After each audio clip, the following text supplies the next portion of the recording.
Hello everyone and welcome back to Ash as a martial artist.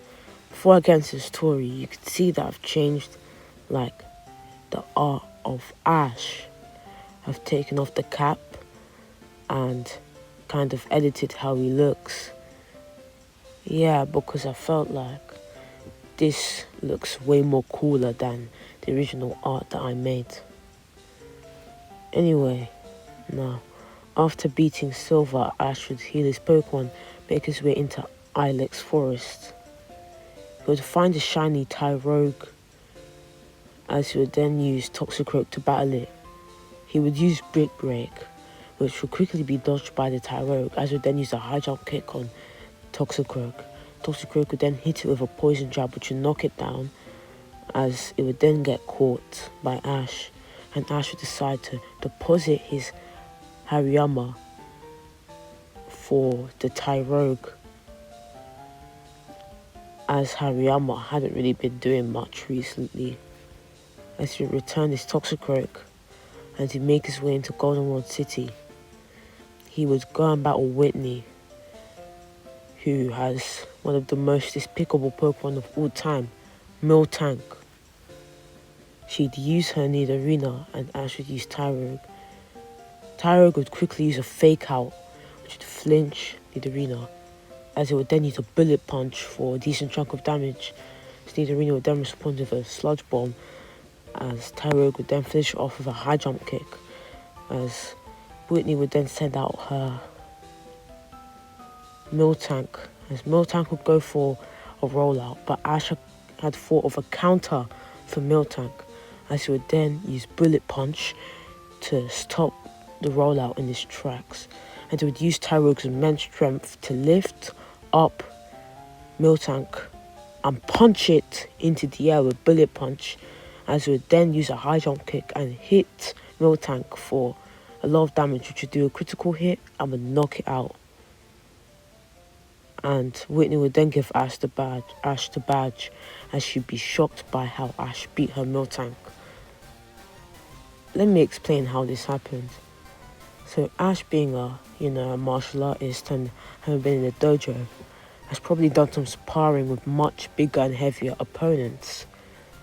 So he knew how to counter Miltank, as he knew if he took advantage of Miltank's weight and threw it in the air, it would have done a lot of damage, because, like they say, the bigger they are, the harder they fall, and it would do a lot of damage if Miltank fell, and a super effective move would have just knocked out Miltank.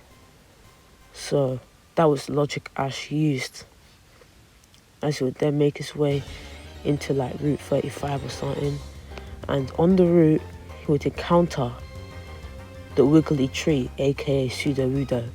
Ash would know exactly what this is, as he would have studied all of this stuff in the dojo, as you would have heard that in the Johto region, there was Sudowoodo commonly liked to go and act as trees and fool people and block their way, as the way was right next to their home and habitats.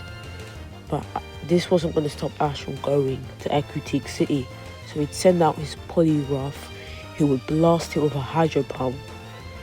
This would anger Sudowoodo and do a lot of damage, as Sudowoodo would then respond with a Rock Slide, which would knock back Poliwrath. Poliwrath would then use a Dynamic Punch, which would knock back Sudowoodo. And Poliwrath would feel a bit tired from the Dynamic Punch, as he would then take a Wood Hammer, which would knock it back for a lot of damage, as Poliwrath would then finish off Sudowoodo with a Brick Break, as Ash would return his Poliwrath. Ash would then make his way into Equity City and then into the Equity Gym. He would then meet Morty, and Morty would say Ash is a fighting type trainer, and he doesn't know what a fighting type trainer like Ash, what business he has in this gym, as Ash would probably go and challenge another gym before coming here, but Ash would smirk and just say that he's prepared for Morty, as Ash would then use Poliwrath against Morty's Miss Magius. Magius would then use a Will-O-Wisp, which would then be countered with a Hydro Pump. Poliwrath would then be affected by the burn, as it would then take a Shadow Ball, as it would then learn a new move, which would be Waterfall, which would hit Miss Magius for a lot of damage, as Miss Magius would then respond with a Shadow Ball, as Ash would then finish off Miss Magius with a Hydro Pump. Morty would then send out his final Pokemon, Gengar, who would then use a Sludge Bomb and instantly knock out Poliwrath. Ash would then send out his Ninetales, and Ninetales would then use a Flamethrower on Gengar, as Gengar then responded with a Shadow Ball for a decent chunk of damage, as Ninetales would then respond with a Fire Blast, which would do a lot of damage to Gengar.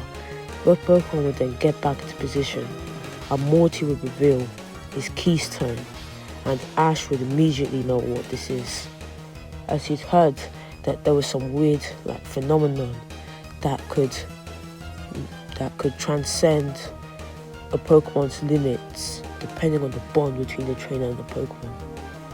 He had heard that it originated from Carlos, but it wouldn't help but remind him about Burst Surging, like when he first encountered Burst Surging against Ninetales' former trainer. And then Morty would then say, Gengar, transcend your limits and Mega Evolve, as the Keystone and Gengarite would interact, as Gengar would quickly Mega Evolve into Mega Gengar. As Ash would stand in amazement, this would be the first time he'd witnessed the amazing phenomenon that Mega Evolution is. Gengar would then respond with a Shadow Punch, as Ash would then respond with a Flamethrower, but Gengar would use its new power of New Dimensions. By the way, in Pokédex entries it says that Gengar has control of New Dimensions, so I'm just going to say that Gengar shrinks into a New Dimension to avoid the Flamethrower, and then comes out of the dimension and uses a Shadow Claw, which will knock Ninetales up into the skies. Then Ninetales will then respond to a Fire Blast, which will knock back Gengar for a lot of damage. Gengar would then use a Hypnosis, which would put Ninetales to sleep, as Gengar would then use a Dream Eater, as Ninetales would be in the dream, as Gengar would then use Dream Eater and bite and attack Ninetales in its dream, and it would take a lot of its HP, as Gengar's eyes would glow even more, as it would then put Ninetales in a nightmare, as it would be attacked in the dream, doing a lot of damage to Ninetales. It would constantly be attacked and attacked and attacked in the nightmare. Ash would then realise what was going on, as he'd see in the living world that Ninetales was clearly hurt. So he'd then say, Ninetales, can you hear me? Ninetales, as then Ninetales would hear the soothing voice of its trainer. Meanwhile, it was being hit by the constant nightmare attacks, as Ash would then step through into the dream in Ninetales' mind, and he would kneel beside Ninetales and say, Ninetales, you are strong. I believe in you. You can break out of this. You can wake up. As Ninetales would then get the motivation and resist the nightmare and break out of the dream, as Ninetales was very angry that Gengar put it through that. So then launch a full power Flamethrower on Gengar, which would knock it back. This would cause Gengar a burn, as Gengar would then respond with a Shadow Ball, which would knock back Ninetales, and Gengar would step back into position, as Ninetales would launch a Fire Blast, and Gengar would get out of the way, but Ash would smile and would say that he wasn't trying to hit Gengar.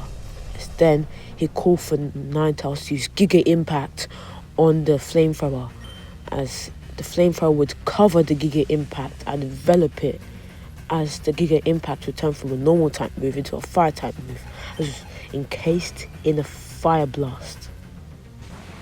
As the move that I call Fiery Impact would launch itself all the way to Gengar, as Gengar would then clash with a Shadow Claw and with a Giga Impact. Both moves would clash for a long time, and then Ninetales would roar in anguish, as it still has a grudge against Gengar for what it had done in the dream, as it would overpower the Shadow Claws and knock out Gengar. Ninetales would be happy that it had defeated the Pokemon that put it through such suffering, as then Ash would return it and Morty would give Ash the badge and say that he really is a strong trainer and that he was wrong for underestimating him. Okay, everyone, I really enjoyed making this part, and by the way, today is my channel anniversary.